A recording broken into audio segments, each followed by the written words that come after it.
দুধ পুলি ও সেমাই পিঠা এটা দেখতে যেমন সুস্বাদু মনে হচ্ছে খেতেও কিন্তু ঠিক তাই ছিল। আসসালামু আলাইকুম এভরিওয়ান। শীতকালে তো আমরা বিভিন্ন ধরনের পিঠা ঘরোয়াভাবে রেডি করে থাকি। সো আমিও ট্রাই করে ফেললাম সেমাই পিঠা ও দুধ পুলি।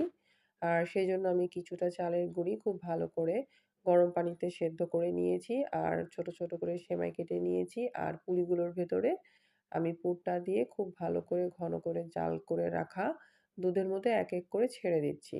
আর দুধের মধ্যে ছেড়ে দেওয়ার পর এটা 20 মিনিটস হাফ অ্যান আওয়ার এর মতন বয়েল হলেই কিন্তু সেমাই পিঠাটা কুক হয়ে যাবে।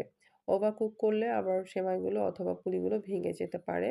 সো সেদিকে আমাদেরকে খেয়াল রাখা উচিত। আর ঠান্ডা হলে এটা সার্ভ করলে খেতে বেশি সুস্বাদু হয়। সো আমিও তাই করেছিলাম। আর ভিডিওটি আপনাদের কাছে কেমন লেগেছে সেটা কমেন্টসে অবশ্যই জানাবেন। আর নেক্সটে চলে আসবো অ্যানাদার কোনো ভিডিওস নিয়ে। সে পর্যন্ত ভালো থাকবেন। আল্লাহ হাফেজ।